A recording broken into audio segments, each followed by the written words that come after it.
Em 90 segundos tu não faz nem um miojo, mas eu te ensino as matérias que tu tem até nojo. Então senta aí e começa a quebrar ATP pra ter energia pra tua mente processar e entender que a probabilidade de você ir bem no Enem tá ligada direto aos meus raps também. Então começa com humanas, só sei que nada sei, mas sei que saí da vida e pra história eu entrei. Se o clima esquenta e tua caneta falhou, fica tranquilo, a esfera dela dilatou com calor. Eu sou flúor com oxigênio, dá pra completar, evoluir melhor que o Darwin poderia imaginar. Se tinha uma pedra no caminho, pode crer que eu já chutei absoluto no rap. Eu nasci pra ser rei, crio uma sociedade aos modelos de Durkheim. O mecanismo dela própria é que diz pra onde vai. Inspiração, Thomas Edison dizia, é 1% e o restante o trabalho que faz. Então senta o rabo aí que eu vou te ensinar. Sometimes rap is the best way to learn, rapá. Eu não compreendo, pero não puedo hacer. É só estudar e ouvir as dicas que eu dou pra você. Confere suas respostas e faz tudo com calma. Manda bem na redação, faz do fundo da alma. Esse é o tópico frasal, ainda tem argumentação. E a resposta pra você eu deixei na conclusão. Se tá nervoso, se acalma pra mandar bem.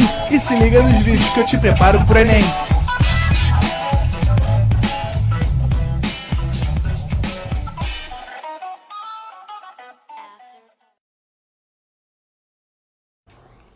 Estamos ao vivo, estamos de volta, Felipe. Voltamos, galera, para a derradeira, ou como bem falaram ali, para a saideira. E neste tempo nós vamos falar sobre o resumo e a resenha, falando as diferenças entre eles, para que a gente possa ficar bem atento e entender quando, né, vai ter um e outro, para marcar adequadamente, porque questões também pedem para marcar o gênero. Então, vem lá um trechinho e a questão pede lá, pertence ao gênero qual? Aí vem lá, resumo, resenha. Você tem que saber qual é a diferença. E a gente vai começar falando pelo resumo, porque o resumo é o mais básico, é o mais fácil, realmente. A resenha dá mais pano para manga. Bem, o resumo consiste em nada mais, nada menos do que ser uma síntese, ou seja, uma ideia básica de um livro, de um capítulo, de um filme, de uma peça de teatro, de uma novela, de um espetáculo de dança, enfim, de qualquer outro elemento. Mas esse texto, que é o resumo, ele não apresenta nenhum comentário de quem fez o resumo. Ele é um texto imparcial. Ele só tem o objetivo de informar, nada além disso. Então ele serve para antecipar para o leitor do que trata aquele texto. O resumo vai ser um texto com base em outro texto. Mas é muito importante que a gente pense que ele tem que focar na ideia central. Então vem comigo no quadro só para você entender essa relação basicamente. Olha só. Eu tenho aqui... Vou fazer o desenho de uma folha. Eita, que ficou horrível. Eu tenho aqui o desenho de uma folha. E essa folha vai representar a ideia de um texto. Esse texto aqui foi escrito por um autor. Escrito por alguém. Esse alguém pega e faz um resumo.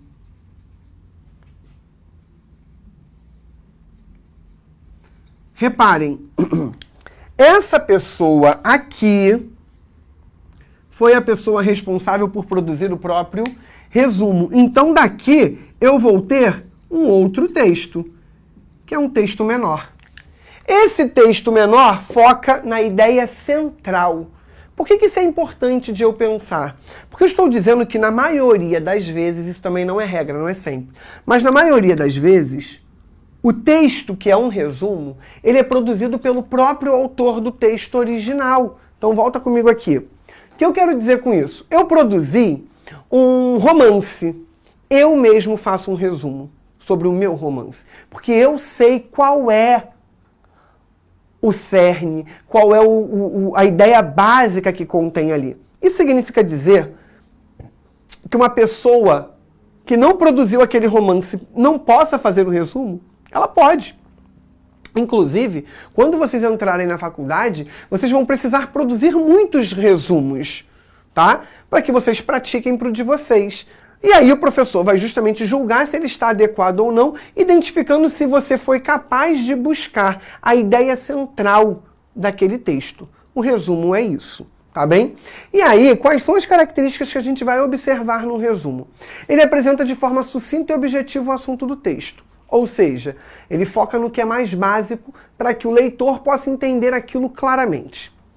Ele é seletivo e não fica repetindo ideias sintetizadas. Se a ideia já foi apresentada, ele não vai ficar repetindo, ela já foi apresentada. Então ele seleciona adequadamente as informações que não podem deixar de ser abordadas no resumo. Evita, se possível, as transcrições ao pé da letra das ideias do autor. Ou seja, se eu estiver fazendo um resumo de outro texto que não foi eu que produzi, eu não posso ficar repetindo as palavras do autor, tá? Isso é o ideal. Utilize as palavras que possam parafrasear as ideias, ou seja, eu falo com as minhas próprias palavras. Respeitar a ordem das ideias e dos fatos apresentados é marcar a ideia da progressão textual na construção do sentido daquele texto. A linguagem é clara e objetiva, sempre com expressões curtas, porque as expressões curtas, as frases curtas, elas permitem um entendimento mais rápido. Usar uma sequência corrente de enunciados na ordem direta e que estejam interligados. A ordem direta é aquela em que você tem sujeito, verbo e complemento. Não ficar fazendo ordem inversa, porque a ordem inversa tende a apresentar uma leitura mais dificultosa. Ser precedido de referência bibliográfica que identificará o objeto do estudo. Ou seja, sobre qual texto esse resumo fala, tá bem? Então isso é muito importante. Deixa eu ver aqui que chegou uma pergunta do Gabriel Anthony. Só queria avisar que a caricatura da aula passada era da Marta mesmo. Não é, Gabriel, é do Ronaldinho Gaúcho. Eu tirei essa caricatura, inclusive, de uma matéria sobre o Ronaldinho Gaúcho, tá? A Marta não tem aquelas feições do dente avantajadas, tá? Vocês podem estar associando aí por conta do cabelo e tudo mais, mas não era. Ali era exatamente sobre o Ronaldinho, tá bem? Aí alguém mandou aqui uma pergunta que eu não vou responder agora, eu vou segurar para a gente responder mais no final, mas já vou falar logo a pergunta, porque ela pode daqui a pouco desaparecer.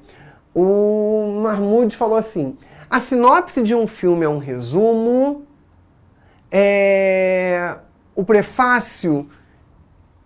Quê? E o prefácio de um livro? Vamos segurar essas perguntas que a gente vai falar já mais pra frente, tá? Então reparem aqui num exemplo de resumo sobre a obra de George Orwell. Em 1984, o mundo vive uma distopia que evidencia uma guerra constante entre 3 nações. O conflito é pano de fundo e de sustentação de um governo autoritário, em que a população é vigiada pelas chamadas teletelas, que consistem em câmeras de vigilância dispostas nas casas e em diversos ambientes abertos. Tudo isso é permeado por um ambiente de constante tensão, cercado pela figura do grande irmão, Big Brother, e amparado pelos lemas guerra é paz, liberdade é escravidão e ignorância é força. É nesse ambiente que Winston Smith, um integrante do partido, começa a questionar o ambiente em que vive e se envolve de maneira amorosa com uma insurgente do sistema totalitário vigente.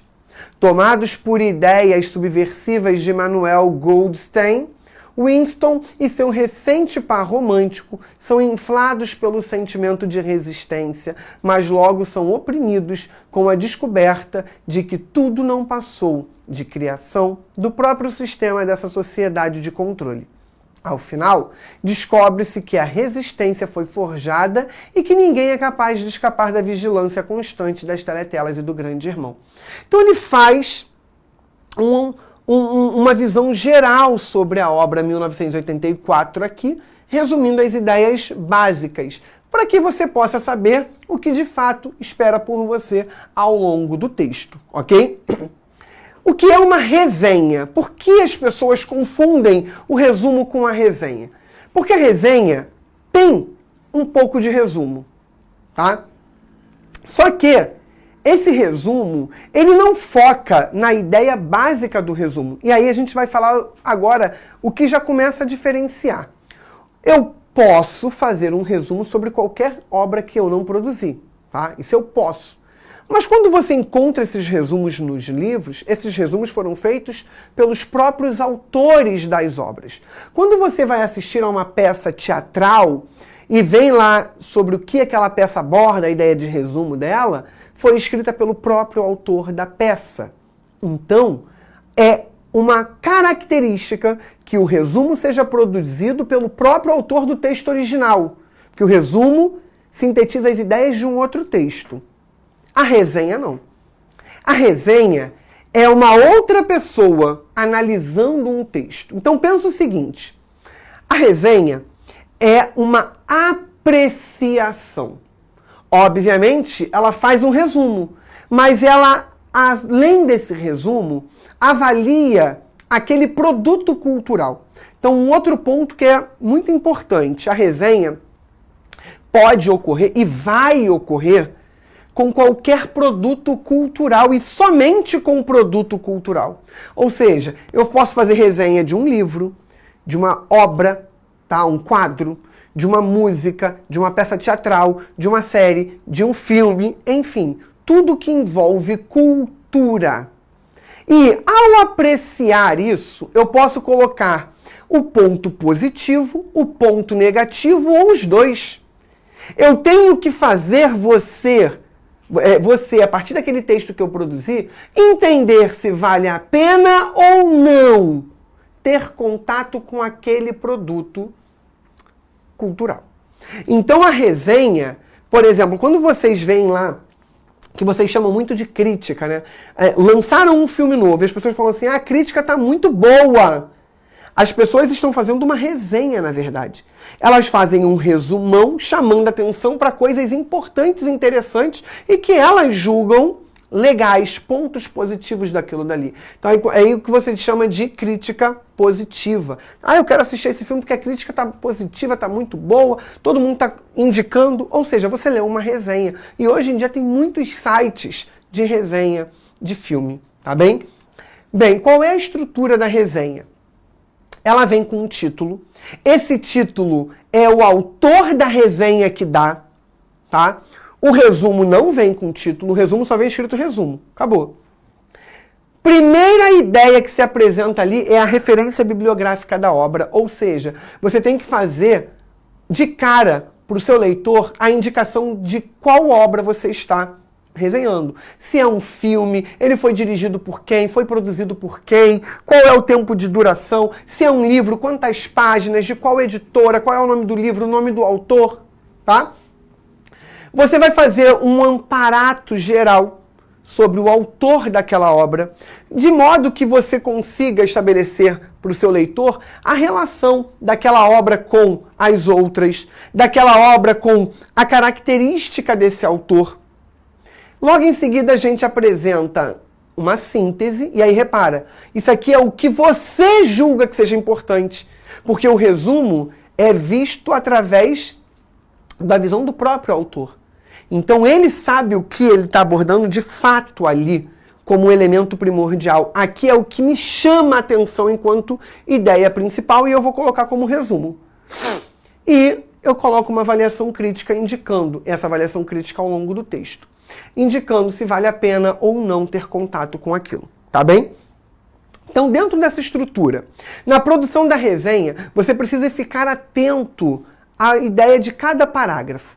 Cada parágrafo tem que cumprir com um elemento básico. Qual é o elemento básico?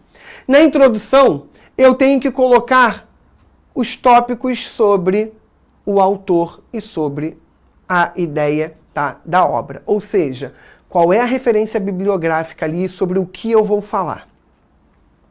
Nos parágrafos de desenvolvimento, eu tenho que fazer a ideia do resumo da obra e chamar a atenção para os pontos importantes dessa obra, pontos positivos, pontos negativos. E na conclusão, eu mostro se eu recomendo ou não para o meu leitor aquilo que eu assisti, aquilo que eu ouvi, aquilo que eu li. E eu falo também da dificuldade, do nível de dificuldade dessa obra, se é uma obra de fácil entendimento, se não é uma obra de fácil entendimento, enfim. Agora, se for uma resenha crítica, eu ainda levanto a minha opinião acerca daquilo, tá? Porque nem toda resenha é uma resenha crítica. Eu tenho só a resenha que levanta ali os pontos importantes e pronto, acabou. A resenha crítica apresenta a minha opinião sobre aquilo que eu li, tá bem? Na referência bibliográfica, o que a gente espera, o que a gente precisa encontrar? Nome do autor, título da obra, nome da editora ou da produtora, se for filme, por exemplo, se for peça de teatro, data de publicação e quantidade de páginas, se for filme, duração, por exemplo, tá? Então aqui, ó, Ensaio sobre a cegueira, o novo olhar do escritor português José Saramago, Companhia das Letras, 310 páginas. É um romance metafórico, Então aqui é um exemplo de como começar uma resenha com base nas referências que eu tenho daquele texto, que vai ser resenhado, ok? No caso de uma resenha crítica, a resenha crítica, ela vai partir do resumo, assim como a resenha comum. Mas eu acrescento a avaliação crítica. E esse tom que eu vou acrescentar, ele pode ser moderado, ele pode ser respeitoso, ele pode ser agressivo. Depende da minha intenção comunicativa. Então, nesse caso, eu tenho que estabelecer isso a partir de uma característica que é comum a mim. Vou dar um exemplo para vocês. A gente tem, na língua portuguesa, um cientista chamado Marcos Bagno, ou Marcos Banho. Ele é um linguista. E ele costuma defender a ideia contrária à norma padrão. Ele critica o uso da norma padrão. No entanto, todos os textos produzidos por ele são textos dentro da norma padrão. E aí, ele é alvo de muitas críticas, porque as pessoas dizem para ele: você é contra a norma padrão, mas todos os seus textos estão dentro da norma padrão. Por que você não foge à norma padrão? E aí tem gente que é muito agressiva contra ele, ao ponto de chamá-lo de incoerente, de uma pessoa que não sustenta a própria teoria, enfim. Então, depende muito de quem é que faz essa análise. Tem gente que gosta de ser mais educada, mais polida, então tem ali um tom respeitoso, mas tem gente que não, que já vai direto para a briga e quer ser agressivo. Então, que perguntas são importantes para eu identificar numa resenha se ela é crítica ou não, e se eu tiver que produzir, para que eu possa tornar a minha resenha uma resenha crítica? Essas são as perguntas.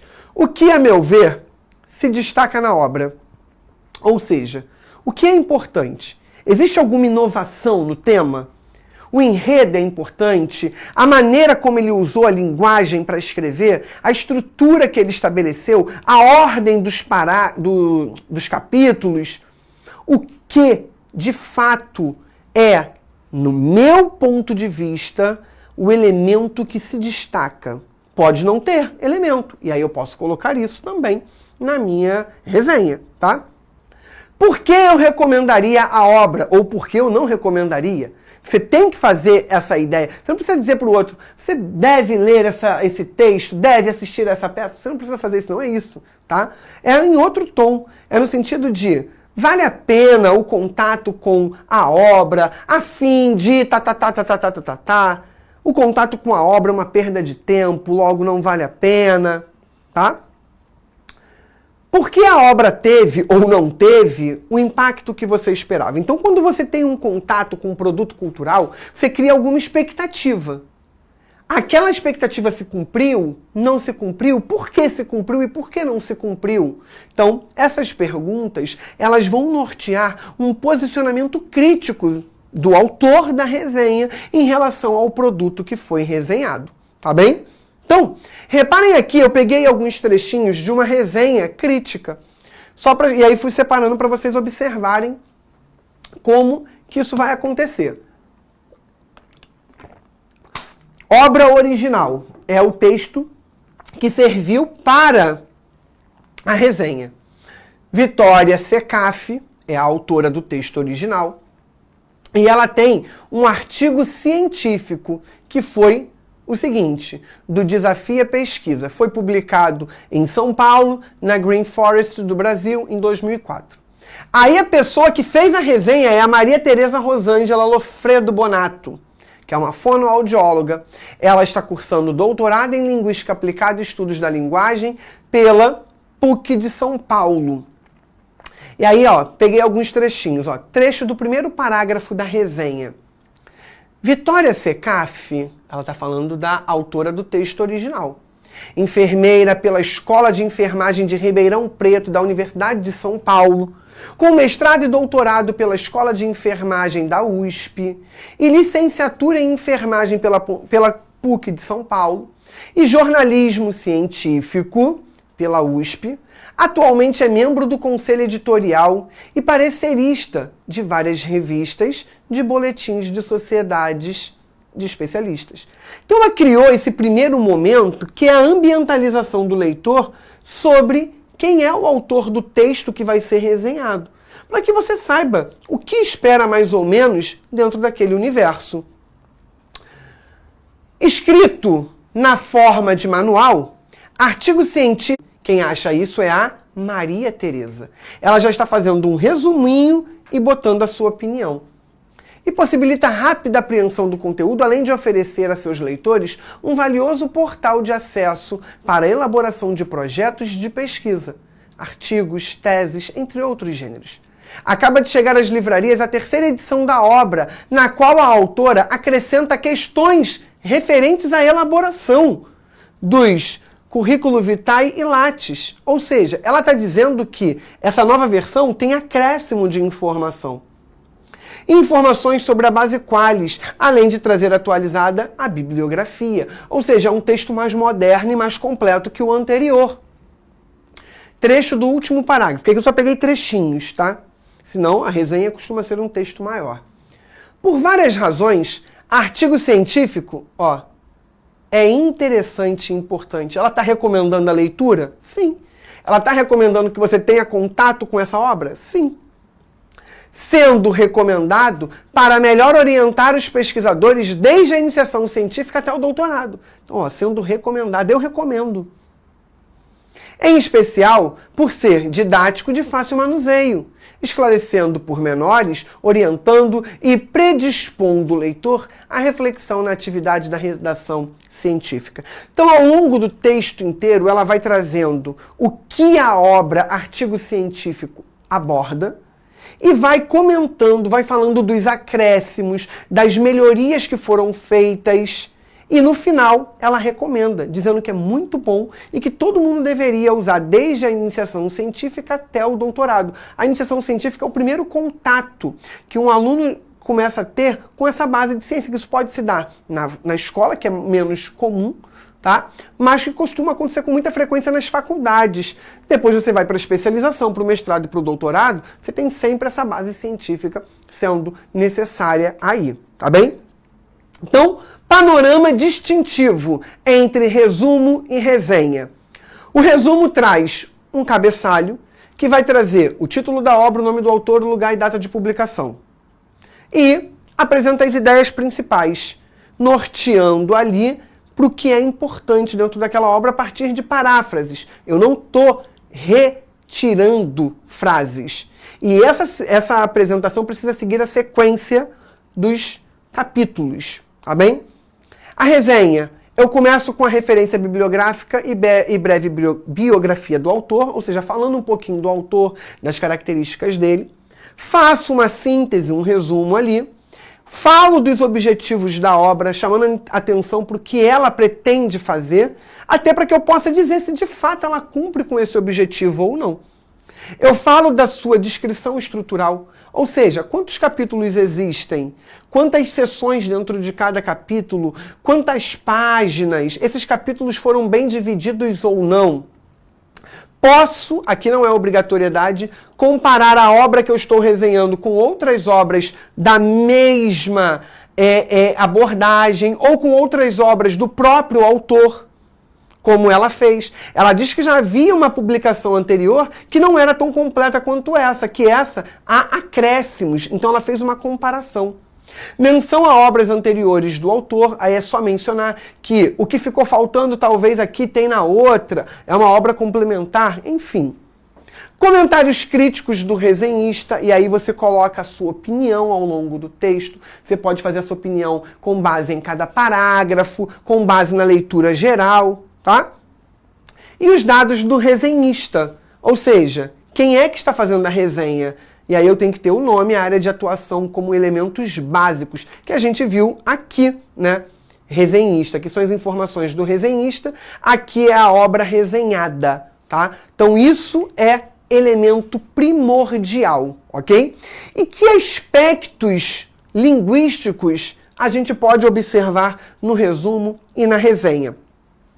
O resumo utiliza apenas a terceira pessoa. É um texto imparcial.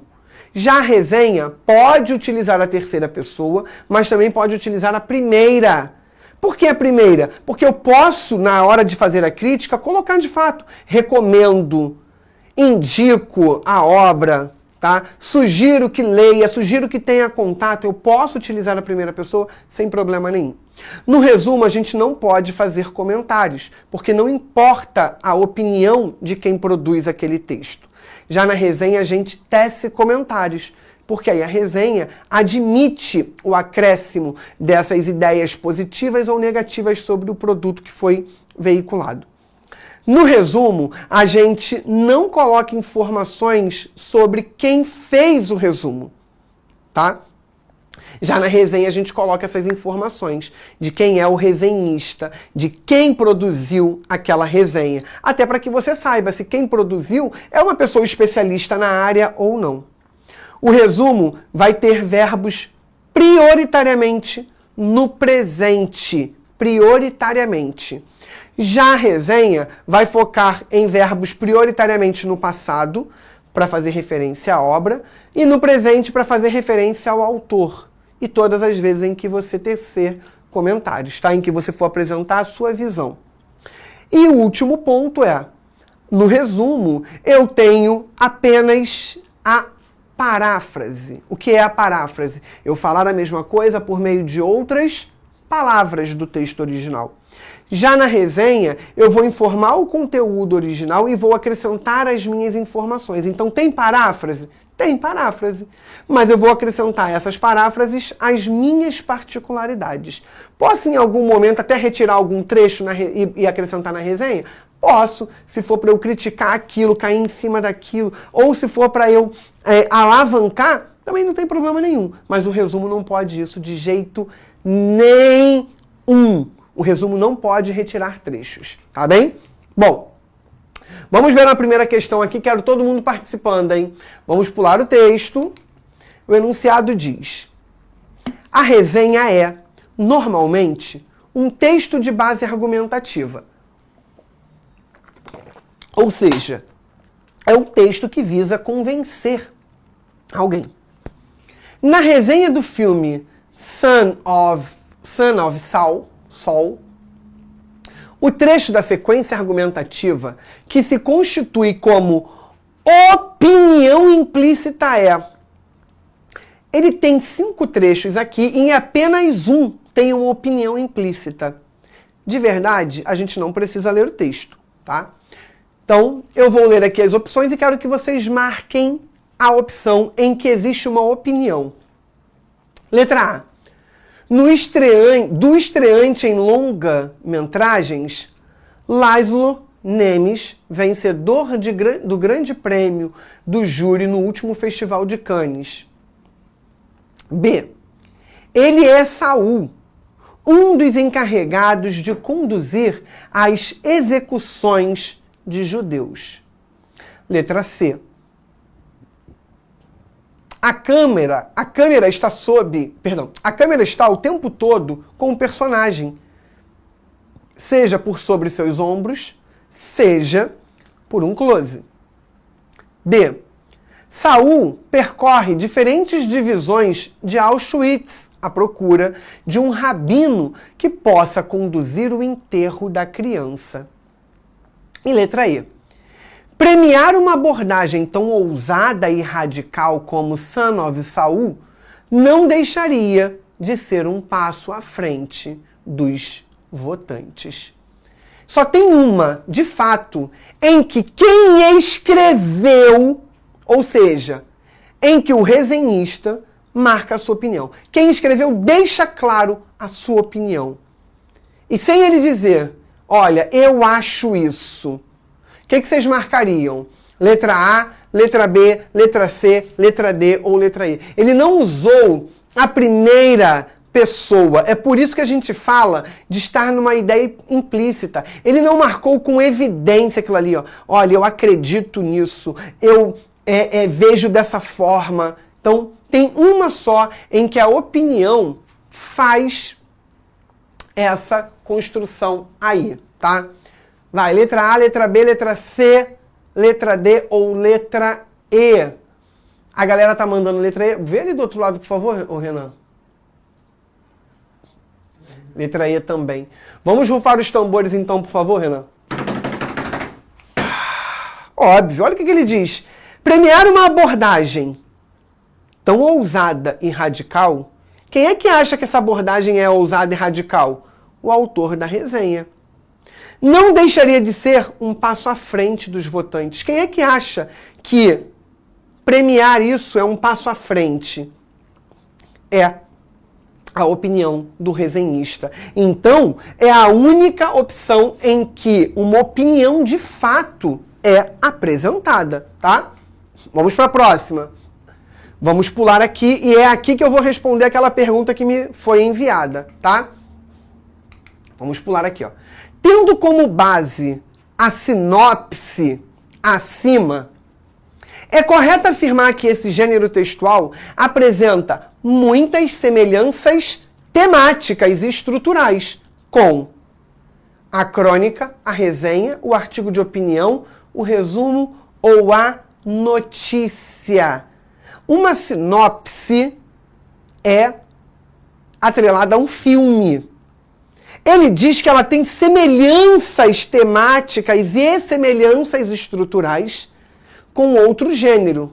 Qual é esse outro gênero? Eu vou esperar vocês responderem para eu poder explicar a diferença da sinopse para esse outro gênero com o qual ela dialoga bastante, tá? É a crônica, a resenha, o artigo de opinião, o resumo ou a notícia? O que vocês marcariam aí para essa questão? Letra A, letra B, letra C, letra D ou letra E? A galera tá mandando por enquanto letra D, dizendo que é o resumo. E aí a ideia é resumo, pois contém uma descrição dos principais aspectos de outro texto, de forma encurtada e informativa. Letra D, letra D, letra D. Desse lado aqui a galera mandou alguma coisa, Renan? D também. Vamos rufar os tambores, por favor, Renan? Vamos lá. A pergunta dizia se a sinopse tinha como base o resumo. E aí vamos lá. O resumo nada mais é do que uma síntese das principais ideias e na ordem em que elas aparecem, ok? Já a sinopse, para além de uma ideia de resumo, ela precisa chamar a atenção do leitor. Ela precisa prender a atenção do leitor. Ela precisa fazer com que o leitor, a partir da leitura da sinopse, queira assistir aquele filme, queira assistir aquela peça teatral, queira assistir aquele concerto musical. Então a sinopse, ela tem sim a base estrutural do resumo, mas ela tem que fazer com que o outro queira ter contato.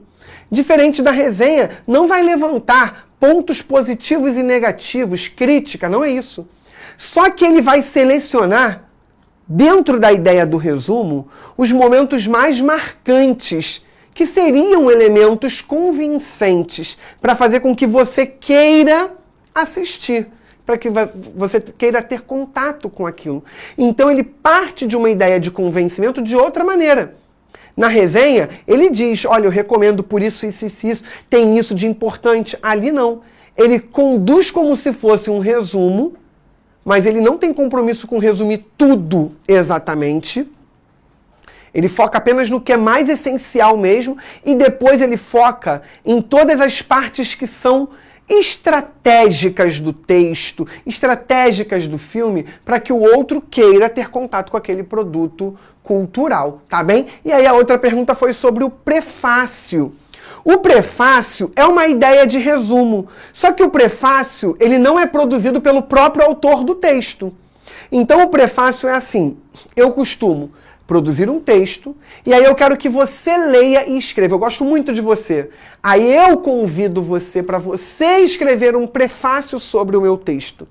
E aí você meio que faz um resumo, mas convidando os outros, falando da importância daquilo dali, sem levantar pontos críticos também, negativos, falar o que está faltando, o que poderia acrescentar, tá? Então você fala especificamente dessa relação entre autor e texto e aquela ideia. Então também tem uma base de resumo, mas não é basicamente um resumo, porque o resumo tem a natureza no próprio autor do texto originário, ok? Então lembra sempre disso. O prefácio não é feito pelo próprio autor, a resenha não é feita pelo próprio autor, beleza? Bem, próxima questão. Ao escolher este gênero textual, o produtor do texto objetivou construir uma apreciação irônica do filme, evidenciar argumentos contrários ao filme de Scorsese, elaborar uma narrativa com descrição de tipos literários, apresentar ao leitor um painel da obra e se posicionar criticamente, ou afirmar que o filme transcende o seu objetivo inicial e, por isso, perde sua qualidade. Bem, repara que foi veiculado numa revista, tá?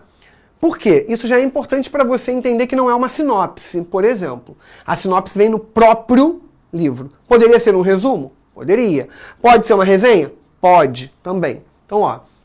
Em Touro Indomável, que agora a gente tem que ler o texto, não há possibilidade de a gente fugir, porque ele quer entender qual foi o objetivo a partir do texto. Em Touro Indomável, que a Cinemateca lança nesta semana nos estados de São Paulo e Rio de Janeiro, a dor maior e a violência verdadeira vem dos demônios de LaMotta, que fizeram dele tanto um astro no ringue como um homem fadado à destruição. Dirigida como um senso vertiginoso do destino de seu personagem, essa obra-prima de Martin Scorsese é daqueles filmes que falam a perfeição de seu tema, o boxe, para então transcendê-lo e tratar do que importa, aquilo que faz dos seres humanos apenas isso mesmo, humanos e tremendamente imperfeitos. Qual o gabarito que vocês marcariam para essa questão aí? Letra A, letra B, letra C, letra D ou letra E? Quando ele escolhe esse gênero textual, ele tem como objetivo exatamente o quê?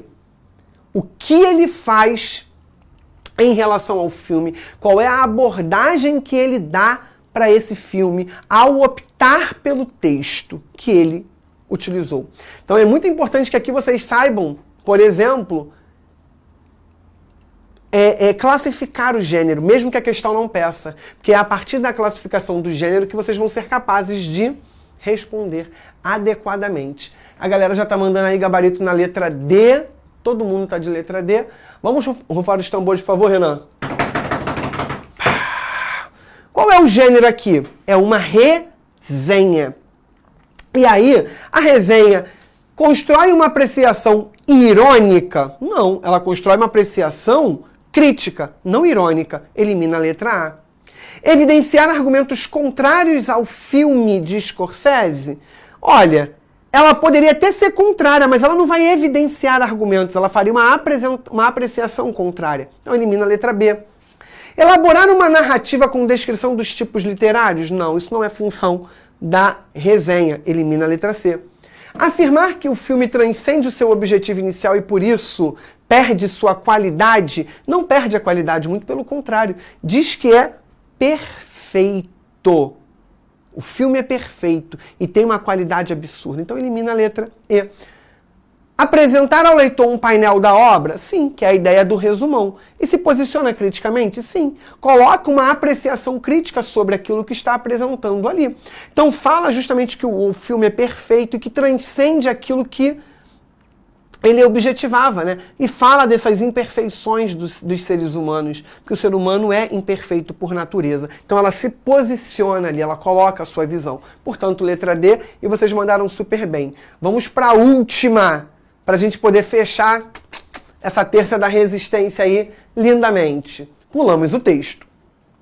Nesse texto, um trecho que traz uma marca linguística da função avaliativa da resenha é... Ele já afirmou que isso daqui é uma resenha. E olha que legal, ó. Porta dos Fundos, contrato vitalício. Aí, ó, diretor, Ian SBF, tempo, 1h46, Brasil 2016. Ou seja, onde foi publicado e o ano em que foi publicado. E aí ele começa a fazer aquela ideia, né, do resumão com a apreciação. Ele quer saber onde tem uma opinião, igualzinha a gente viu aqui na 1. Uma opinião. Então eu não preciso ler o texto. Eu preciso ver as opções e observar em qual delas há uma marca linguística de apreciação, de colocar a visão de quem escreveu, tá? Já podem começar aí com os dedinhos nervosos, hein? Porta dos Fundos, contrato vitalício, diretor Ian SBF, tempo 1h46, Brasil 2016. B. O primeiro filme do grupo humorístico Porta dos Fundos estreou para o público brasileiro que curte as esquetes na internet. C. O enredo conta com a dupla Rodrigo, feita por Fábio Porchat, e Miguel, que é o Gregório do Vivier. D. O ator Rodrigo deverá participar de todos os filmes do produtor Miguel. E. A produção do filme Maluco conta com o ótimo elenco de Porta dos Fundos. Qual é o gabarito que vocês mandariam para essa questão para a gente encerrar, ó, lindamente essa terça da resistência com geral amassando esses conteúdos que eu já tô vendo aí que a galera tá mandando letra E. Letra E. Todo mundo. Vamos rufar os tambores então, Renan, por favor? Óbvio. A produção do filme Maluco. Quem é que acha o filme maluco? O resenhista. Conta com ótimo elenco. Quem é que acha o elenco de Porta dos Fundos ótimo? O resenhista. Então ele coloca a opinião sem dizer eu acho, eu penso. É implícita, é a função avaliativa da resenha, a colocação. E isso é muito comum por meio do uso de adjetivos qualificadores, de advérbios também. A gente já falou disso na parte sobre modalização do discurso, beleza? Bem, a gente vai encerrando essa terça da resistência aqui, galera, mas eu aguardo vocês comigo na semana que vem para que a gente possa continuar aí desbravando esses mares da língua portuguesa, beleza? Beijo imenso para todos vocês. Até semana que vem. Valeu, tchau, tchau. Valeu, Renan. Assista nossas aulas a hora que você quiser. Vem com o Pro, o cursinho online que mais aprova no Enem. Assine em proenem.com.br.